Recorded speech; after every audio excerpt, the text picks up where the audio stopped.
the word evolution includes the story of origin of life and the diversity of the living forms on earth. అంటే ఈ పరిణామము అనే దాంట్లో ఏ అంశాలు వస్తాయి అంటే జీవం పుట్టుక, భూగోళం మీద ఉండేటటువంటి సమస్త జీవరాశుల వైవిధ్యం గురించి మనము తెలుసుకుంటాం. The word organic evolution was proposed by Herbert Spencer. What does it mean? It is a continuous process of development of complex body organization from primitive, simplest level.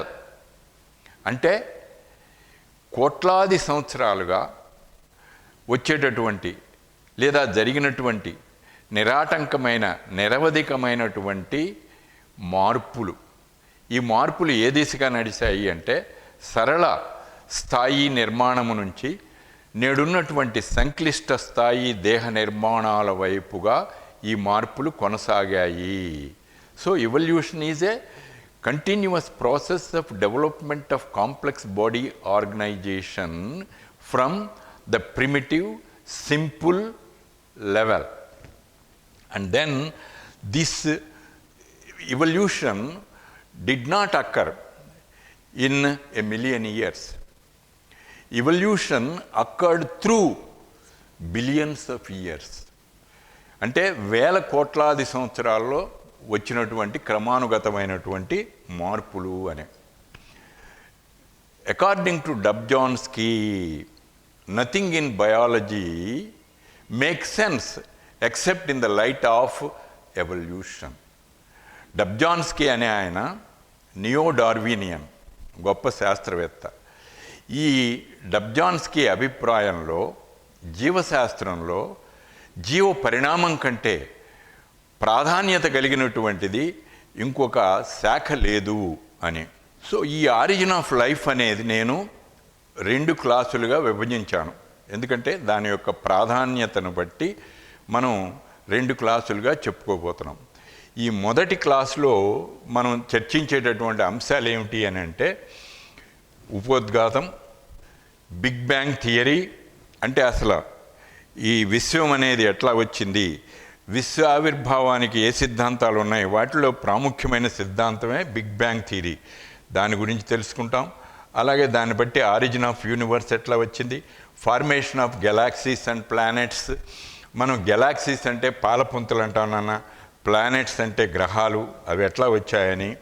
అలాగే భూమి యొక్క ఆవిర్భవించినప్పుడు ఆదిమ పరిసరాలు ఎలా ఉన్నాయి, భూ పరిసరాలు, ఫార్మేషన్ ఆఫ్ ఓషన్, సాగరాలు ఎలా ఆవిర్భవించాయి, theories about the origin of life, అంటే జీవావిర్భావం, జీవం పుట్టుక మీద కొన్ని సిద్ధాంతాలు ప్రతిపాదించబడ్డాయి. అవి ఎక్కువ ప్రస్తుత కాలంలో అవి పనికిరావు, వాటిని తిరస్కరించాము. ఎందుకంటే వాటికి శాస్త్రీయమైన నిదర్శనాలు లేవు. కానీ వాటిని మనం ఈ ఒకసారి గుర్తు చేసుకోవాల్సిన ఆవశ్యకత ఉంటుంది, మన ఆలోచనలో మార్పులు ఎలా వచ్చాయి పరిణామం మీద అనేదానికి. Then you have the biochemical evolution, జీవరసాయనిక పరిణామము అని. అలాగే కండిషన్స్ ఆఫ్ ఎర్లీ అర్త్, ఆదిమ భూమి మీద ఉన్నటువంటి వాతావరణ పరిస్థితులు ఏమిటి అని.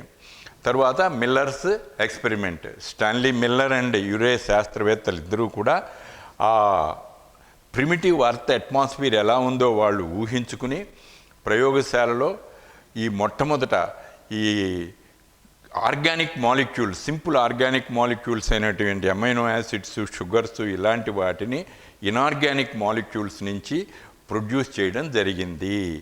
దాన్ని బట్టి ఆ రోజుల్లో కూడా ఈ వేల కోట్లాది సంవత్సరాల క్రితం కూడా ఇలాంటి పరిస్థితులు ఉండి ఉండవచ్చును.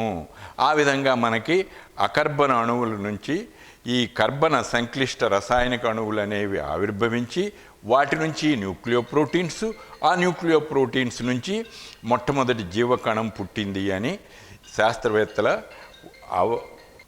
When we think of origin of life, జీవం ఎట్టా పుట్టింది అనే భావనకు లోనైతే what are the questions that confront our mind మన మేధస్సుకు పదును పెట్టేటటువంటి ప్రశ్నలు ఏమిటి అని ఆలోచించినట్లయితే, చూసినట్లయితే, వాట్ ఈజ్ లైఫ్? జీవం అంటే ఏమిటి? When did it begin? ఎలా ప్రారంభమైంది? How did it begin? Where did it begin? ఎక్కడ ప్రారంభమైంది? ఏ విధంగా జరిగింది? అసలు జీవం అంటే ఏంటి? జీవం ఎక్కడ పుట్టింది? ఎప్పుడు పుట్టింది? ఎలా పుట్టింది? అనే ప్రశ్నలతో పాటు, did all living organisms remain same or did they undergo any change? ఇప్పుడున్నటువంటి జీవరాశులన్నీ ఇదే రూపంలో పుట్టాయా లేదా మార్పులకు గురయ్యాయా అనే ప్రశ్నలు మన మేధస్సును పదును పెడుతూ ఉంటాయి. ఈ ప్రశ్నలకు సరైనటువంటి సమాధానాలు ఖచ్చితంగా ఇదే సమాధానము అని మనం చెప్పలేము అని.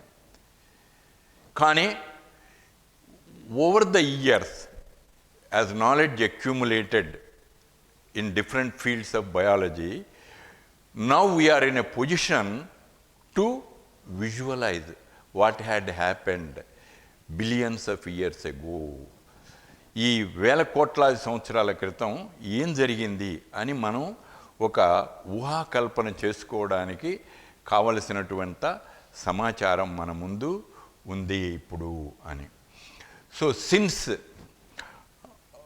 since their origin, did they remain same or did they undergo changes? So these are the questions that have been confronting our minds since a long period of time. Now, if you want to know the changes in the flora and fauna that have occurred over millions of years, you must have an understanding about the evolution of Earth, in fact, the universe itself. ఈ అనంతకోటి జంతు వృక్ష జాతులలో సంభవించిన మార్పుల గురించి మనకు ఒక అవగాహన ఏర్పడాలి అని అంటే, ముందుగా మనం విశ్వ పరిణామం ఎలా జరిగింది, భూమాత ఎలా ఆవిర్భవించింది అనే విషయాల మీద మనం దృష్టి పెట్టవలసి ఉంది. Now origin of life is considered a unique event in the history of universe. అంటే విశ్వ చరిత్రలో ఈ జీవావిర్భావం అనేది ఒక ప్రధానమైనటువంటి అతి ముఖ్యమైనటువంటి సంఘటన అని. When you look at the vast universe, earth is only a small speck. మనం అంటూ ఉంటాం, నాయనా నీకేం తెలుసు అని. I know only a small speck in the ocean of knowledge అంటాం. ఈ విజ్ఞానం అనేటటువంటి సాగరంలో నాకు తెలిసినటువంటి ఒక ఆవగింజ మాత్రమే అని అంటూ ఉంటాం. అట్లాగే విశ్వ పరిమాణంతో పోల్చుకుంటే భూ పరిమాణం అనేది ఒక చిన్న బొట్టు లాంటిది, ఒక చిన్న నువ్వు గింజ లాంటిది అని అర్థం ఇక్కడ. Earth is only a small speck in the vast universe. What is the age of universe? విశ్వం యొక్క వయస్సు ఎంత? The age of universe is 10 to 20 billion years అని అన్నాం. And what is this universe? విశ్వం అంటే ఏమిటి? Huge clusters of galaxies, huge clusters of galaxies form the universe అని అంటున్నాం. గెలాక్సీస్ అంటే పాలపుంతలు అని అంటాం. ఈ పాలపుంతల గుంపే విశ్వము అని అంటున్నాం మనం. What are these galaxies? Galaxies contain stars, then clouds of gas and dust, నక్షత్రాలు, దాంతోపాటు వాయువులు, ధూళితో కూడినటువంటి మేఘాలు, వీటినే మనం పాలపుంతలు, గెలాక్సీస్ అని అంటున్నాం. Several theories have been proposed to explain the origin of universe. The most accepted theory, the dominant theory has been the big bang theory. What does it say?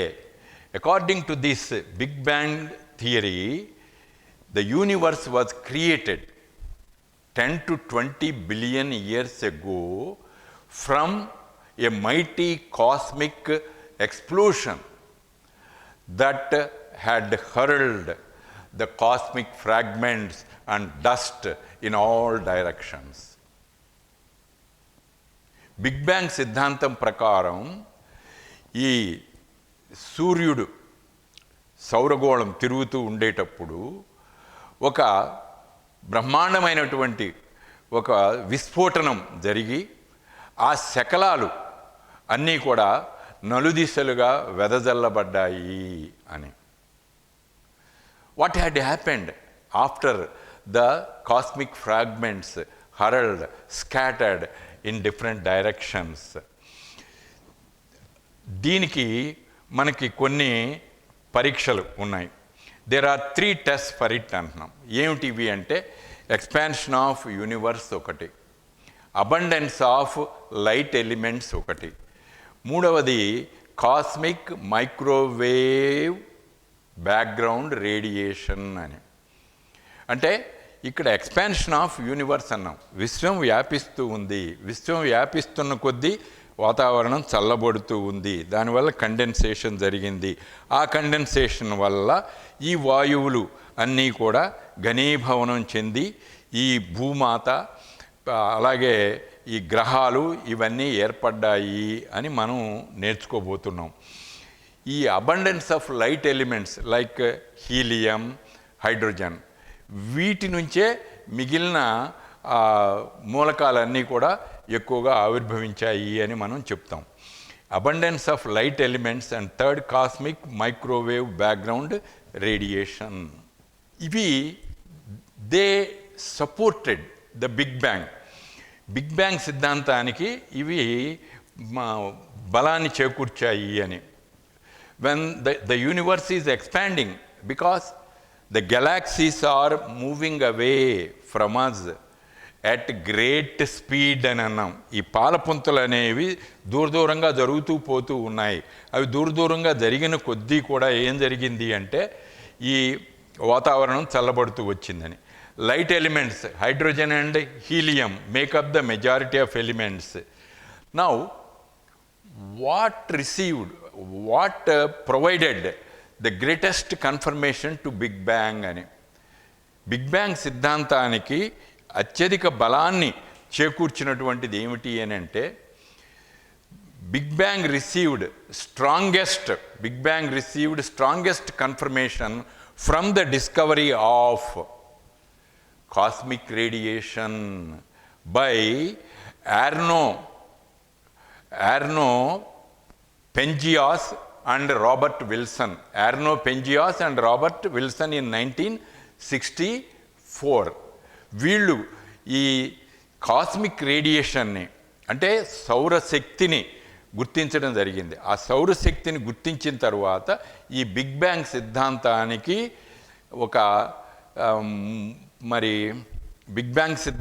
ఒక కన్ఫర్మేషన్, దీంట్లో నిజాయితీ ఉంది అనే భావన మనకిచ్చింది.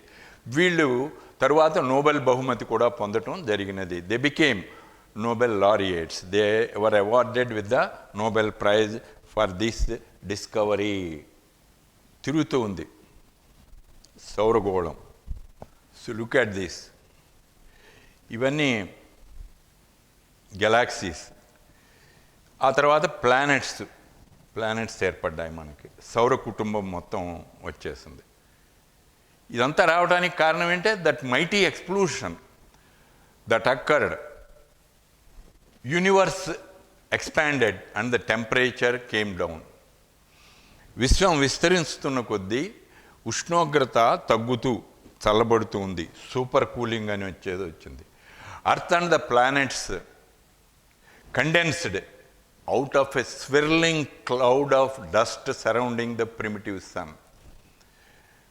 ఆ సూర్యుడి చుట్టూ ఆవరించి ఉన్నటువంటి ఈ గ్యాసెస్ క్లౌడ్ కండెన్స్ అవటం మూలాన ఈ ప్లానెట్స్ అర్త్ ఆవిర్భవించాయి అని. Later hydrogen and helium formed later. తర్వాత ఏర్పడ్డాయి hydrogen and helium. The gases condensed under gravitation. ఆకర్షణ, భూమి ఆకర్షణ శక్తి వల్ల అవి ఘనీభవనం చెందాయి. And formed the galaxies of the present universe. ఇప్పుడున్నటువంటి విశ్వంలోని పాలపుంతలు ఈ వాయువులన్నీ కూడా ఘనీభవనం చెందడం వల్ల, ఆ సూపర్ కూలింగ్ వల్ల ఏర్పడ్డాయి అనేది మనకు చెప్తుంది. Then in the solar system of milky galaxy, Earth supposed to have originated, Earth was supposed to have formed 4.5 billion years ago. 4.5 billion సంవత్సరాల క్రితం భూమాత అనేది ఆవిర్భవించింది ఈ సౌర కుటుంబంలో. How did the primitive earth appear? ఈ ఆదిమ భూ వాతావరణం ఎలా ఉంది అనేదాన్ని మనం ప్రశ్నించుకున్నట్లయితే మనకు కొన్ని విషయాలు అవగతమవుతున్నాయి. What are they? There was no free oxygen on early earth. స్వేచ్ఛగా ఉండే ఆక్సిజన్ అనేది లేదు. ఇప్పుడు సమస్త జీవకోటి నేడున్నటువంటి భూగోళం మీద జీవించగలుగుతూ ఉంది అంటే we have 21% of oxygen in our atmosphere. Nearly 70% of nitrogen ఉంది మనకి. ఆ రెస్టు మనకి కార్బన్ డైఆక్సైడ్, రేర్ గాసెస్ ఇవన్నీ వస్తూ ఉంటాయి. తర్వాత నైట్రోజన్ తర్వాత ఎక్కువగా ఉండేదేంటి? ఆక్సిజన్. 21% ఉంది మనకి. Plenty of oxygen is there. ఆ రోజుల్లో అది అలా లేదు. It was a reducing atmosphere. Today it is a oxidising atmosphere. క్షయకరణ పరిశ్రమ అప్పుడుంది, ఇప్పుడు ఆక్సీకరణ పరిశ్రమ ఇప్పుడుంది. ఏమున్నాయి అప్పుడు అంటే water vapour, methane, carbon dioxide, ammonia. From where did they come? ఎక్కడి నుంచి వచ్చాయి అవి అంటే they were released from the molten mass covering the earth. Next, UV rays from the sun split up the water molecules into hydrogen and oxygen. Lighter hydrogen escape అయిపోయింది, తేలిగ్గా ఉండే hydrogen. Then oxygen reacted with methane, ammonia to form carbon dioxide, water and others. Because of super cooling what happened? The water vapour which was in plenty condensed and came down as rain to fill up depressions on the surface of the earth, forming the big oceans. ఈ నీటి ఆవిరి అనేటటువంటిది ఘనీభవనము చెంది మేఘాల రూపంలో precipitation చెంది వర్షాల రూపంలో భూగోళం మీదకి, ఉపరితలం మీదకు వచ్చి భూమి ఉపరితలం మీద ఉన్న పల్లపు ప్రదేశాలన్నిటినీ కూడా నింపివేసి సప్త సముద్రాలను, నదీ నదాలు అన్నీ మనకు ఏర్పడ్డాయి అని. ఇంకా ఏం జరిగింది ఈ ప్రాసెస్లో అంటే, ఈ సాగరాలు ఏర్పడే క్రమంలో ఈ నీటి ఆవిరి ఘనీభవనము చెంది వర్షంగా, అంటే మేఘాలుగా మారి వర్షంగా పడేటప్పుడు in the process it had eroded the surface of the earth, washed away the minerals into the sea. భూమి ఉపరితలం మీద ఉండేటటువంటి తేలిక ఖనిజాలన్నీ కూడా కొట్టుకుపోయాయి నీటిలోకి. And not only that, these chemicals from atmosphere mixed and reacted with those in water to form several hydrocarbons. ఎన్నో హైడ్రోకార్బన్స్ని ఏర్పరచడానికి ఈ వాతావరణంలో ఉండేటటువంటి రసాయనికాలు, నీటిలో కొట్టుకుపోయినటువంటి కరిగి ఉన్నటువంటి ఈ లోహాలు, వీటన్నిటి వల్ల మనకి హైడ్రోకార్బన్స్ అనేవి వచ్చాయి అని. So when did life appear? జీవం ఎప్పుడు ఆవిర్భవించి ఉంటుంది అంటే, ఆ కాలం ఎప్పుడు అంటే life appeared about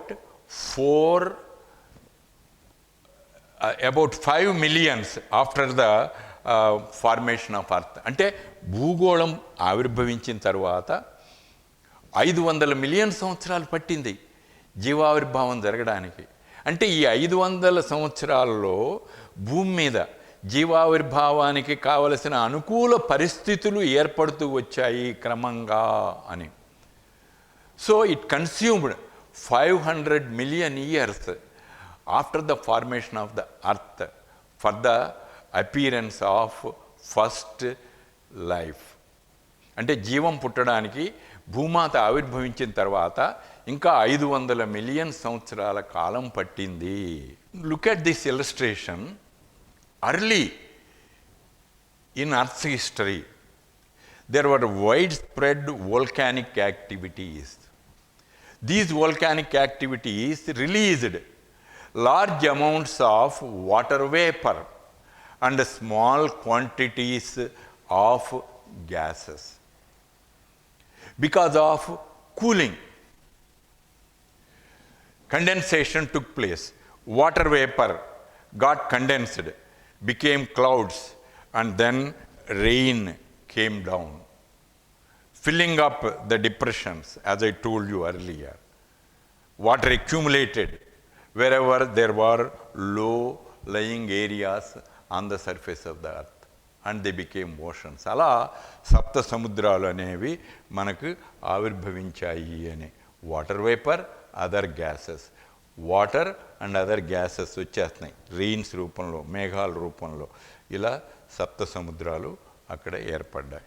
జీవావిర్భావం జరిగింది ఏదో ఒక విధంగా. There were certain theories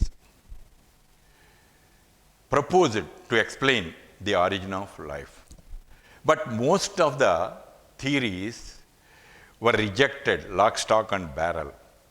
They have no credibility, they have no relevance, because they were not based on any scientific proof or explanation.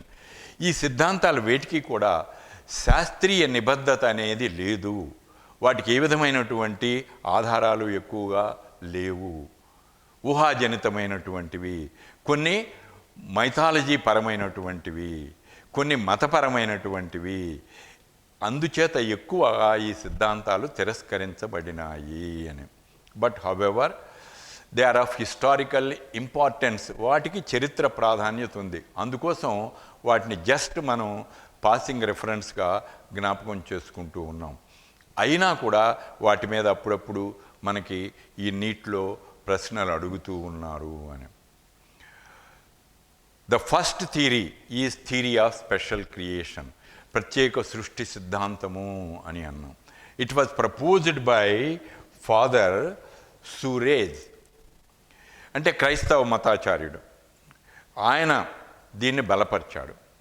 Bible ప్రకారంగా క్రైస్తవ మత ప్రవక్తలు చెప్పేదాని ప్రకారంగా మనకు యావత్ సృష్టి 6 రోజుల్లో భగవంతుడు సృష్టించాడు అని. అయితే అది మనం నమ్మనప్పుడు ఏ రోజున ఏం పుట్టింది ఏంటి అనే అంశాల జోలికి మనం పోవటం అంత వివేకంగా ఉండదేమో. అందుకని నేను ఆ డీటెయిల్స్లోకి వెళ్ళటల్లా. దీన్ని మనం తిరస్కరించాం ఈ సిద్ధాంతాన్ని. ఎలాగంటే ఇప్పుడు మన హిందూ మైథాలజీ ప్రకారం కూడా బ్రహ్మ సృష్టికర్త అన్నాం, మనువు ప్రథమ పురుషుడు అన్నాం, అక్కడ ఆడమ్ ఈవ్. సో అలా మన మైథాలజీలో కూడా భగవత్ సృష్టికి ప్రాధాన్యత ఉంది. కానీ మనం ఆధునిక పరిణామ సిద్ధాంతం ప్రకారంగా తీసుకుంటే ఇవన్నీ కాదు, ప్రత్యేక సృష్టి కాదు ఇది అని మనకు తేలుతూ ఉంది. The second one is cosmozoic theory or panspermia అని అన్నాం. Ancient Greek philosophers believed that resistant spores called cosmozoa or panspermia came to planet Earth along with others from extracelestial bodies. ఎక్కడో మరొక పాలపుంతల నుంచి ఈ రెసిస్టెంట్ స్పోర్స్ అంటే ఈ నిరోధక శక్తి కలిగినటువంటి సిద్ధ బీజాల రూపంలో అవి భూమి మీదకు వచ్చాయి అని, ఒక రకంగా సీడింగ్ ఆఫ్ యూనివర్స్ జరిగింది అని. అలా వాటిని కాస్మోజోవా అని, పాన్స్పెర్మియా అని అంటాం. ఇప్పటికీ కొందరు ఖగోళ శాస్త్రవేత్తలు ఈ రకంగానే జీవం ఆవిర్భవించి ఉండవచ్చును అని నమ్ముతూ ఉన్నారు. The next one is the theory of spontaneous generation or biogenesis అన్నాం. అంటే యాదృచ్ఛిక సృష్టి సిద్ధాంతం, జీవం అనేది నిర్జీవ పదార్థాల నుంచి, కుళ్ళుతూ ఉన్న చెత్తాచెదారం నుంచి పుట్టింది అని. Life originated from decomposing straw or manure or rotting meat or some organic waste. ఈ కుళ్ళుతూ ఉండే చెత్త చెదారాల నుంచి ఈ ఈగలు తెప్పలుగా పుట్టుకొస్తాయని, బురద నుంచి కుప్పలుగా వస్తాయని, ఇలాంటి సిద్ధాంతాన్ని వీళ్ళు ప్రతిపాదించారు. దాన్నే నిర్జీవ సృష్టి సిద్ధాంతము అని కూడా మనం అంటూ ఉంటాం. దీన్ని ప్రయోగపూర్వకంగా with experimental proof Spallanzani, Redi and Louis Pasteur condemned and rejected. Louis Pasteur, Spallanzani, Redi ప్రయోగాల ఫలితాల ద్వారా, వాళ్ళు నిర్వహించిన ప్రయోగాల ఆధారంగా ఈ ప్రత్యేక సృష్టి సిద్ధాంతం అనేది యథార్థం కాదు, ఇది ఒక అభూత కల్పన అని దీన్ని వాళ్ళు తిరస్కరించడం జరిగింది. నాలుగో సిద్ధాంతంగా మనం థియరీ ఆఫ్ కెటాస్ట్రోఫిజం గురించి చెబుతున్నాం. Who proposed it? జార్జ్ క్యూవియర్. ఈయనే మనం ఫాదర్ ఆఫ్ పేలియంటాలజీ అని కూడా అంటాం, పురాజీవ శాస్త్ర పితామహుడు అని అంటాం. ఏ గ్రేట్ మ్యాన్, ఈ had several contributions in the field of biology. ఒక ప్రముఖ జీవశాస్త్రవేత్త ఆయన. According to this, all existing forms of life would be vanished in each catastrophe, and new organisms would be created after the end of each catastrophe. Catastrophe అంటే ఒక calamity, ఒక విపత్తు, ఒక తీవ్రమైన విపత్తు, ఓ సునామీ లాగా మనం ఇప్పుడు అనుకుంటూ ఉంటున్నాం. గ్లేషియర్స్ ఇట్లా రావటం వల్ల ఉన్న జీవరాశులు సమస్తం నశించిపోతాయి.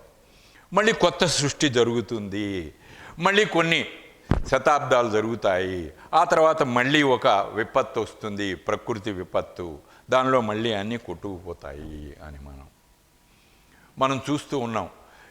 ఈ హుద్హుద్ తుఫాను అని అంటే ఏంటి, సునామీ అని అంటే ఏంటి, దివిసీమ తుఫాన్ అంటే ఏంటి, దీనివల్ల ఎంతోమంది, వేల మంది ఒక కొన్ని గంటల్లోనే మరి మరణించడం జరుగుతూ ఉంది, ప్రకృతి ఒడిలో కలిసిపోవడం జరుగుతూ ఉంది అని మనకి.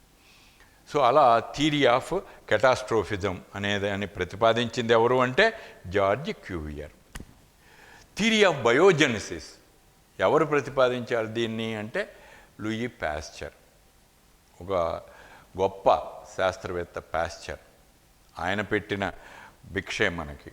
పొద్దున్నే పాలు గడపలో మనకి ఫ్రెష్ మిల్క్ దొరుకుతున్నాయి అంటే అవి పాస్చరైజ్డ్ మిల్క్ అని అన్నాం.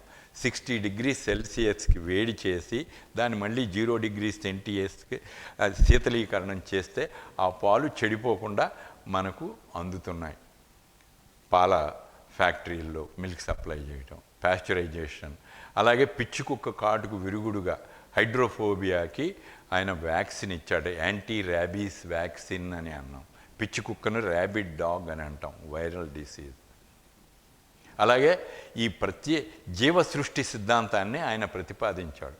హంస మెడ కలిగినటువంటి ఈ ఫ్లాస్కులతో ప్రయోగాలు చేస్తాడు. స్టెరిలైజ్డ్ బై బాయిలింగ్తో అక్కడ ఉండే మీడియంని స్టెరిలైజ్ చేస్తాడు. ఈ swan neck flask permitted access to air. ఇలా ఉండటం మూలాన ఈ గాలి వస్తుంది ఇక్కడ ఆగిపోతుంది, ఇటు రాదు, యువతలకి రాలేదు. అది దానివల్ల ఏం జరిగింది అంటే ప్రీ స్టెరిలైజ్డ్ ఫ్లాస్క్లో ఆయన కిల్డ్ ఈస్ట్ను ఉంచితే దాంట్లో ఈ జీవం ఏమీ ఆవిర్భవించాల. అలా కాకుండా రెండవ దాంట్లో ఆయన ఈ యాక్సెస్ ఇచ్చాడు, ఇక్కడ కట్ చేశాడు. కట్ చేస్తే గాలి డైరెక్ట్గా దాంట్లోకి ప్రవేశించింది. ఇది స్టెరిలైజేషన్ చేసినప్పటికీ గాలి వచ్చి అంటే గాలి ద్వారా ఏవో వచ్చి అక్కడ చేరాయి, స్పోర్ట్స్ లాంటివి, అవి అక్కడ మూల్చాయి. అంటే ఏంటి అవి? ఇక్కడ పుట్లే, ఎక్కడి నుంచో వచ్చిన జీవం.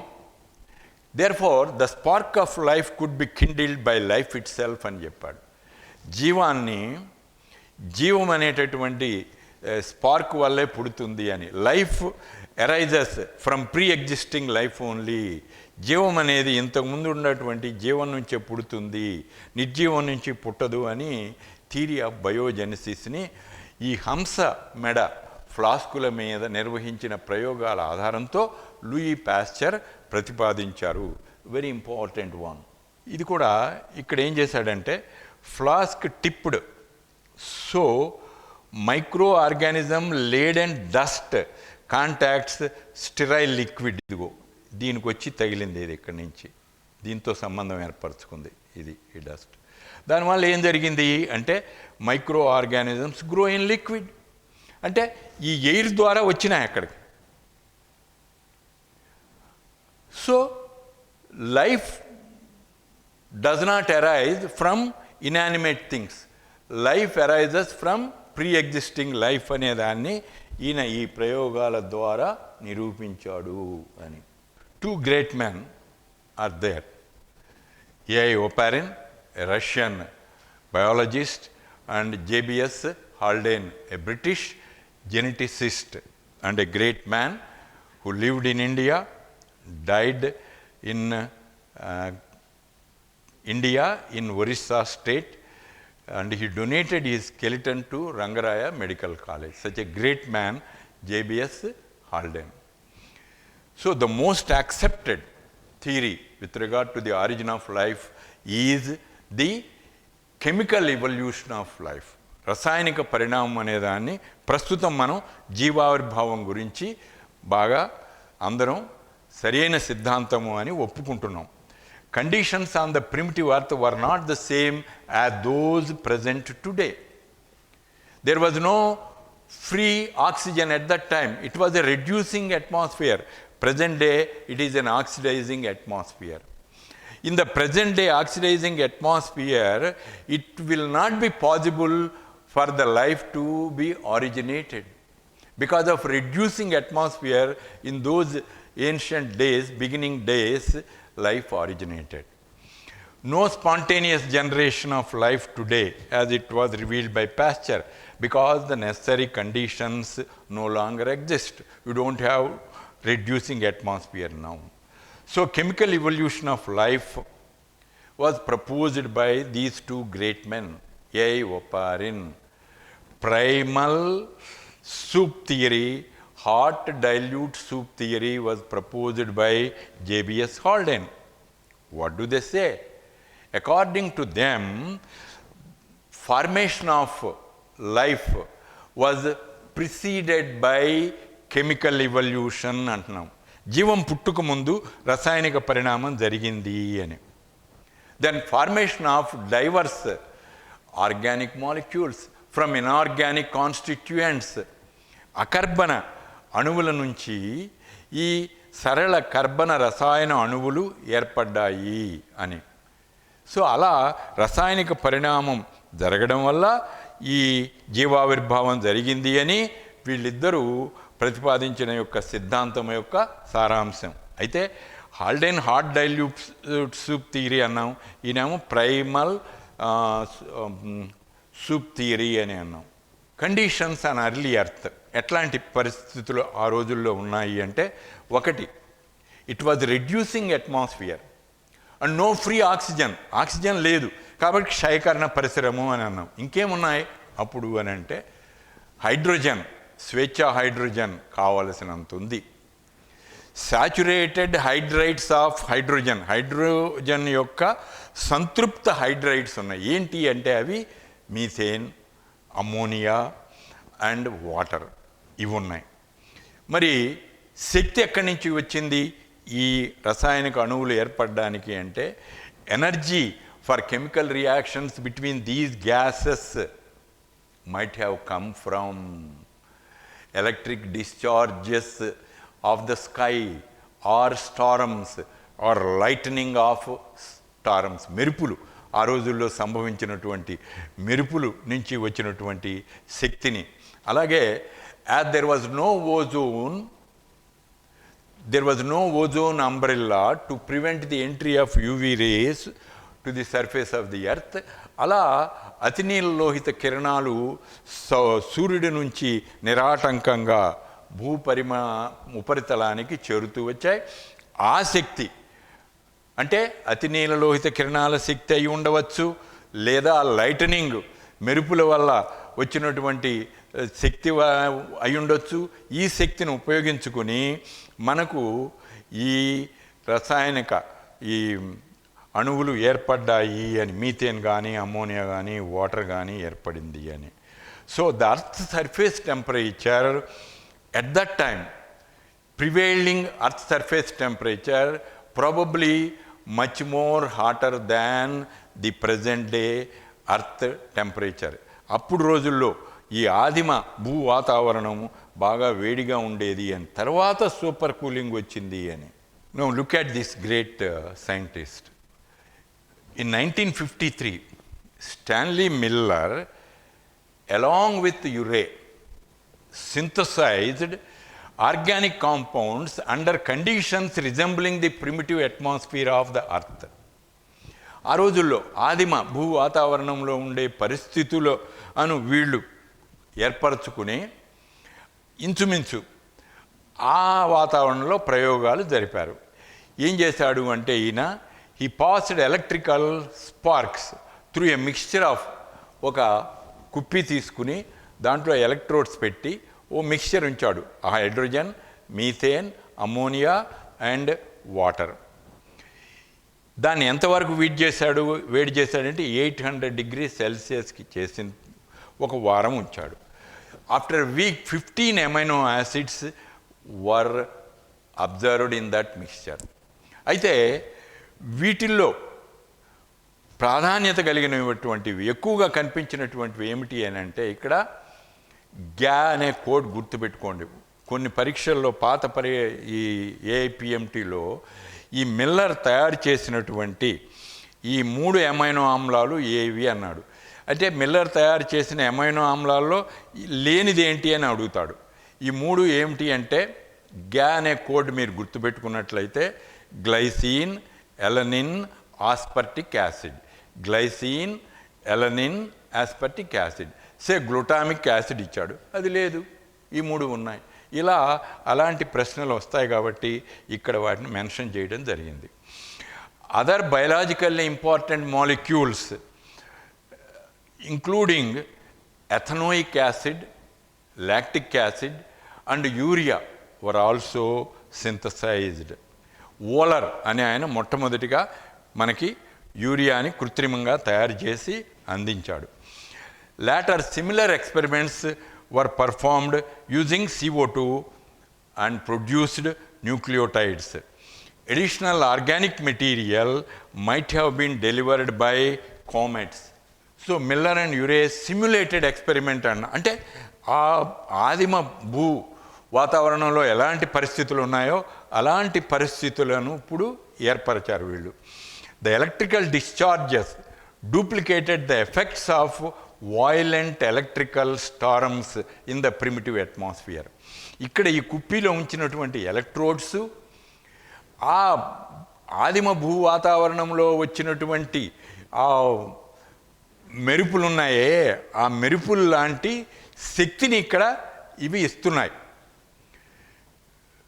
In the laboratory, 4 simple nitrogen inorganic molecules interacted. ఇక్కడ కొన్ని వాటర్ వేపరు, అమ్మోనియా ఇవి తీసుకున్నాడు. మీథేన్ కూడా ఈయన ఇక్కడ ఇనార్గానిక్ కింద తీసుకున్నాడు, అలా తీసుకోకూడదు. సరే, సో ఇలా మొత్తం ఈ 4 సింపుల్ మాలిక్యూల్స్ నుంచి కాంప్లెక్స్ బిల్డింగ్ బ్లాక్స్ అయినటువంటి కొన్ని సింపుల్ బిల్డింగ్ బ్లాక్స్ అయినటువంటి అమైనో ఆమ్లాలు లాంటివి వచ్చాయి. Just a week to produce several kinds of amino acids వచ్చాయి. ఇప్పుడు ఇక్కడ ఉన్నాయి. దీని నుంచి ఇది కండెన్సర్ అంటే వాటర్ ఇస్తాం, కూల్ అవుతుంది అది. అది అయిన తర్వాత ఈ condensed liquid with complex molecule amino acids ఇలాంటివి ఇక్కడికి వస్తాయి. అక్కడి నుంచి బయటికి తీస్తాం. ఇది stopcocks for testing samples బయటికి తీస్తాం. మళ్ళీ మిగిలిన దీంట్లోకి వస్తాను. హీటెడ్ వాటర్ మళ్ళీ దీన్ని ఓషన్ కింద తీసుకున్నాడు మనం, అక్కడ ఈ వేడెక్కుతుంది. ఇది మళ్ళీ ఇక్కడికి వస్తుంది. సో ఇలా సిమ్యులేటెడ్ కండిషన్స్ అని అంటాం. ఇప్పుడు మన వాళ్ళు చంద్రుడి మీదకు ఈ ఆర్మ్స్ట్రాంగ్ మొట్టమొదటిగా దిగి వచ్చాడు.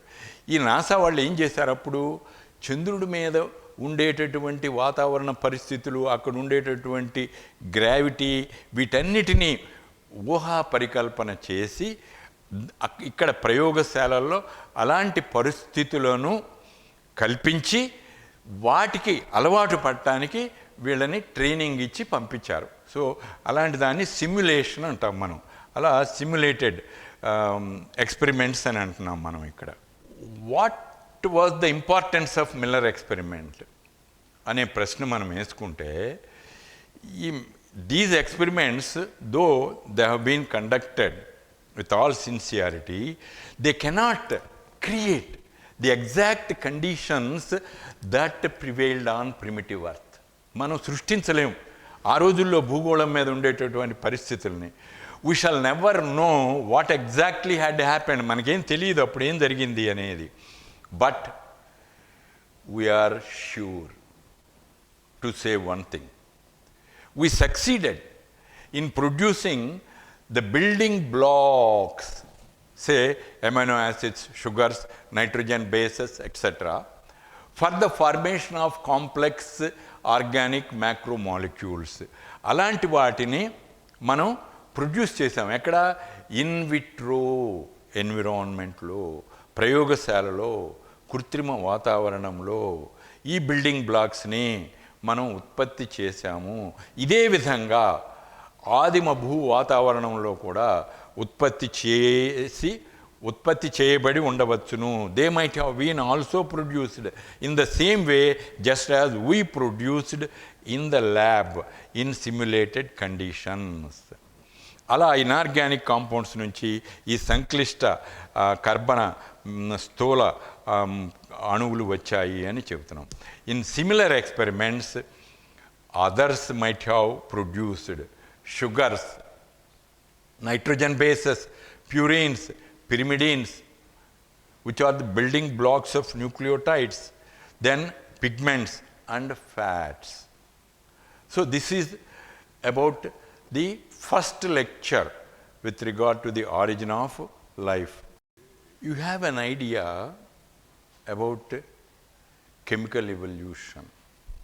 According to Haldane and Oparin, chemical evolution preceded the origin of life or formation of life.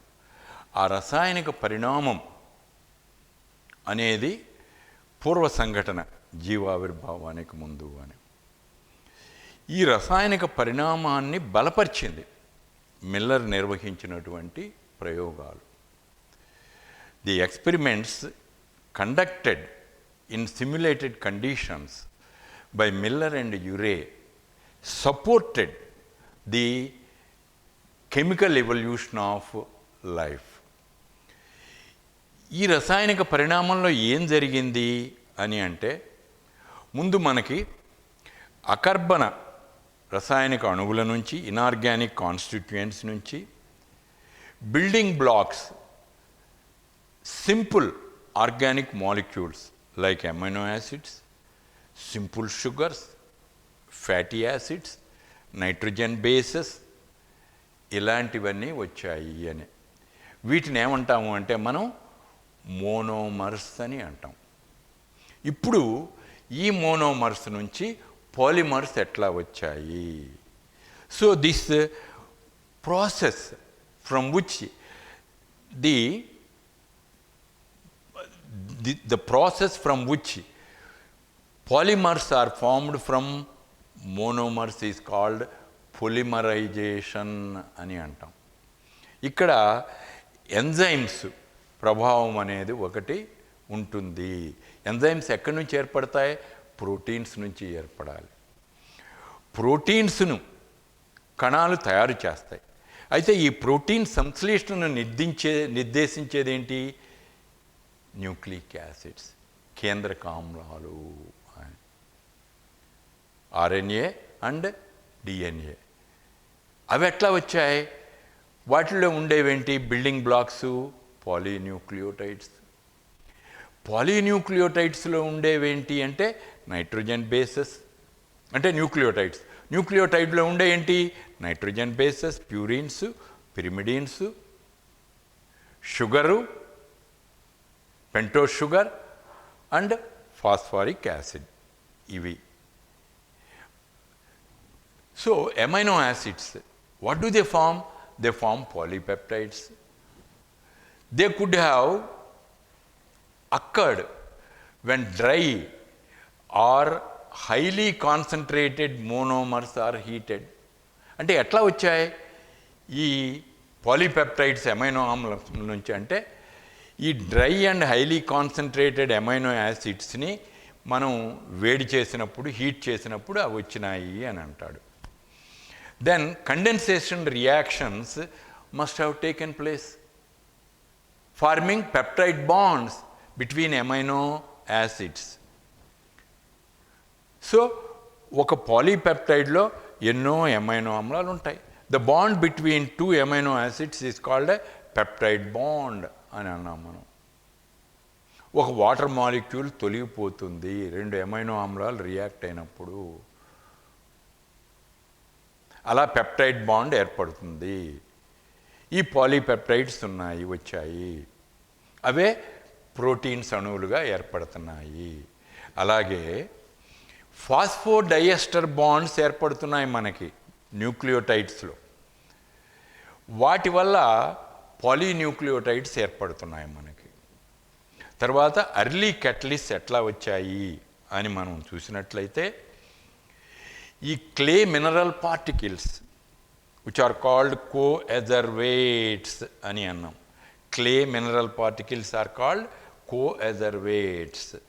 వీటికి ఏం జరిగింది అని అంటే the molecules absorb to the clay mineral particles and get concentrated. వీటి ఉపరితలానికి ఈ క్లే మినరల్ పార్టికల్స్ ఉపరితలానికి పరిశ్రమలో ఉండే కొన్ని అణువులు వచ్చి దానికి అతుక్కున్నాయి. Clay particles coacervates may have been essential catalysts in the formation of polymers. ఈ పొలిమర్స్ నిర్మాణములో కెటలిస్టులు కావాలి, ఉత్ప్రేరకాలు కావాలి. ఆ ఉత్ప్రేరక పాత్ర నిర్వహించినవి ఏమిటి అంటే ఈ కోఎజర్వేట్స్ అని మనం అంటూ ఉన్నాం, మైక్రోస్ఫియర్స్ని కలిపి. ఇప్పుడు ఫస్ట్ పాలీన్యూక్లియోటైడ్స్ అని అన్నాం. మొట్టమొదటిగా వచ్చినటువంటి పాలీన్యూక్లియోటైడ్స్ ఏంటి? They show a tendency to copy themselves by using complementary base pairing అని అన్నాం. మనం కేంద్రక ఆమ్లాల నిర్మాణం గురించి మనకు అవగాహన ఉన్నది. ఇప్పుడు డిఎన్ఏ ఉందనుకోండి, రెండు గొలుసులు ఉన్నాయి. ఈ స్పైరల్ స్టెయిర్ కేస్ మెల్లే ఉంటాయి. స్టెయిర్ కేస్ మెట్లు మనకి హైడ్రోజన్ బంధాలుగా ఉంటాయి. స్టెయిర్ కేస్ అంచులేమో మనకి పెంటోస్ షుగర్, ఫాస్ఫేట్ ఆల్టర్నేట్గా ఏర్పడతాయి మనకి.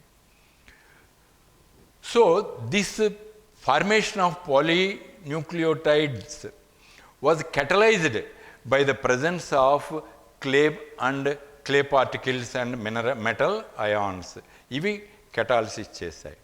Now the single stranded polynucleotides must have been the equivalents to RNA అని అన్నాం. ఆర్ఎన్ఏకి సమానమైనటువంటివి ఈ సింగిల్ స్ట్రాండెడ్ ఒకే గొలుసు రూపంలో ఉన్నటువంటి పాలీన్యూక్లియోటైడ్ అనేది ఆర్ఎన్ఏకి సమానమైనటువంటిది అన్నాం. So we can say RNA was the first formed hereditary molecule having the ability to copy itself. మనం మామూలుగా ఏమనుకుంటాం, ముందు డిఎన్ఏ పుట్టింది అనుకుంటాం. కాదు, అది ఆర్ఎన్ఏ ముందు వచ్చింది. ఈ ఆర్ఎన్ఏ దానంతటికి అదే స్వయం ద్విగుణీకృత. It has the ability to copy itself. దీంట్లో ఆర్ఎన్ఏ షోస్ ఎంజైమిక్ ప్రాపర్టీస్. ఆ ఎంజైమిక్ ప్రాపర్టీస్ కలిగినటువంటి ఆర్ఎన్ఏ నిర్మాణాలనే రైబోజైమ్స్ అని అన్నాం మనం. Polynucleotides are very good molecules at storing and transmitting information. ఈ సమాచారాన్ని నిల్వ చేయడంలోనూ ప్రసారం చేయడంలోనూ దిట్టలు ఏవి అంటే ఈ పాలీన్యూక్లియోటైడ్స్ అని అన్నాం. But are you going to equate them to cells? No. They don't have the versatility of the cells to discharge all chemical functions. ఇప్పుడు గ్రేట్ పార్ట్నర్షిప్ అని అన్నాం. అంటే భాగస్వామ్యం, అతి గొప్ప భాగస్వామ్యం. దేనికి మధ్య? It is between the polynucleotides and the polypeptides. This great partnership, polypeptides can form complex three-dimensional proteins. Three-dimensional molecules, protein molecules వస్తాయి. Polypeptides are better at complex cell functions. Polypeptides అంటే ప్రోటీన్స్ అవుతాయి. ప్రోటీన్స్ అంటే ఎంజైమ్స్ని ఏర్పరుస్తాయి. ఈ enzymes లేనిదే కణాలు సంక్లిష్ట రసాయనిక చర్యలు జరపవు. కాబట్టి for the complex reactions in a cell the polypeptides play a pivotal role అని. So a partnership must have formed in those days between the polynucleotides and polypeptides. The polynucleotides directed the synthesis of polypeptides. It is not the polypeptides that directed the synthesis of polynucleotides. The reverse is the case. Polynucleotides directed the synthesis of polypeptides అంటే proteins. పాలీన్యూక్లియోటైడ్స్ ఎక్కడున్నాయి? కేంద్రక ఆమ్లాల రూపంలో ఉన్నాయి. The polynucleotides in the form of nucleic acid, DNA and RNA directed the synthesis of polypeptides which occur mostly as proteins. So today it is very clear to us that information flows from polynucleotides to polypeptides, but not the reverse way. And once the information is passed on from DNA to RNA, mRNA transcription, mRNA to rRNA, rRNA to tRNA, and then translation. The specific amino acid is placed at the specific position in the polypeptide chain as per the translation of the genetic code. So translation had thus started. Now, origin of RNA. It is likely that self-replicating polynucleotides slowly became established. Eppudu? By 3.5 billion years ago. Natural selection likely operated on these molecules just as it does on living organisms. And these molecules became more efficient in storage and transfer of information. So certain polynucleotides not only specified their own base sequences but directed the synthesis of polymers. So in present day organisms, RNA guides protein synthesis, which suggests that nucleotides of RNA were the first carriers of genetic information. కాబట్టి ఇక్కడ nucleotides of ఆర్ఎన్ఏనే they were the first carriers of genetic information. అలా RNA ముందు వచ్చింది DNA కంటే. Hereditary information was probably stored where? in the form of DNA. Why?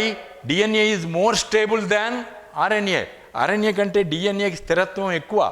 అందుకని అనువంశిక సమాచారం ఎక్కువగా డిఎన్ఏలోనే స్టోర్ చేయబడి ఉంటుంది అని.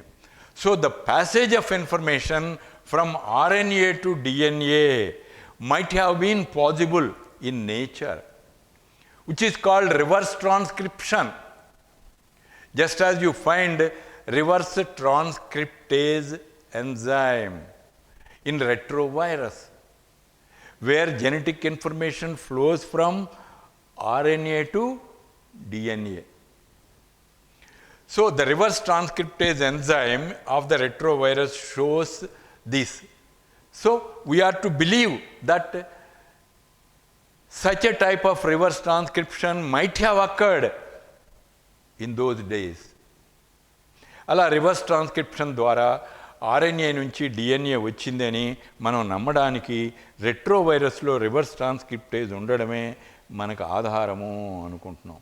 You find formation of microspheres which are nothing but protobionts. Coacervates and microspheres together referred to as protobionts అంటాం. ఈ రెంటిని కలిపి అంటే ప్రోటోబయాంట్స్ అంటే ఆదిమ జీవాణువులుగా పరిగణించబడుతూ ఉన్నాయి. ఎందుకు జీవాణువులు అన్నామంటే స్వతహా ద్విగుణీకృత శక్తి కలిగి ఉన్నాయి. రిప్లికేషన్ జరిగింది, న్యూక్లియర్ ప్రోటీన్స్తో ఏర్పడ్డాయి అవి. Synthesis of amino acids is just a first step, మనకి మొదటి మెట్టే.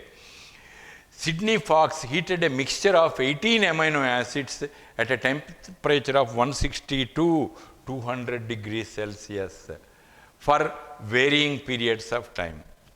ఆయనకి ఏమొచ్చాయి? He obtained stable protein-like molecules, which he referred them as proteinoids అన్నాం. ప్రోటీనాయిడ్స్ అనేటటువంటివి వచ్చాయి. ఆయన 18 అమైనో యాసిడ్స్ మిక్స్చర్ని వేడి చేశాడు 160 to 200 degrees Celsiusకి. అప్పుడు కొన్ని స్టేబుల్ మాలిక్యూల్స్ ఆయనకి వచ్చాయి. ప్రోటీన్ లైక్ మ్యాక్రో మాలిక్యూల్స్, తోడాణువులు, వాటికి ప్రోటీనాయిడ్స్ అన్నాడు. When the proteinoid material was cooled, చల్లబరిచాడు, and examined them under the microscope, సూక్ష్మదర్శిని కింద చూశాడు. What did he observe? He observed small spherical units that had arisen from proteinoid aggregations. Small spherical molecules that had aggregated from proteinoid molecules. Proteinoids అన్నీ గుమిగూడటం వల్ల వచ్చినటువంటి ఈ సూక్ష్మ గోళాలు, వాటిని microspheres అని అన్నాడు. దే రిజెంబుల్ ది సింపుల్ బ్యాక్టీరియాను పోలి ఉన్నాయి అని. కాబట్టి మీరు ఒక ప్రశ్న వేస్తే, when did the first non cellular forms of life appeared అంటే exactly 3 billion years ago the first non-cellular forms of life appeared in the form of these microspheres.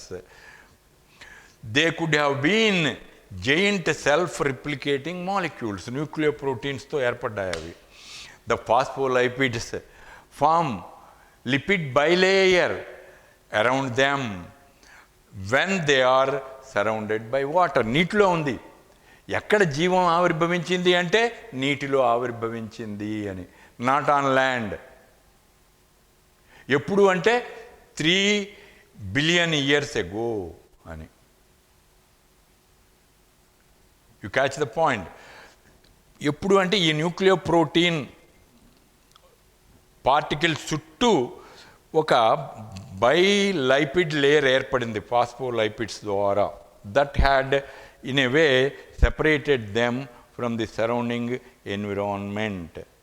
Dear students, so far you learnt the chemical evolution up to the formation of protobionts, that is microspheres and coadjuvants.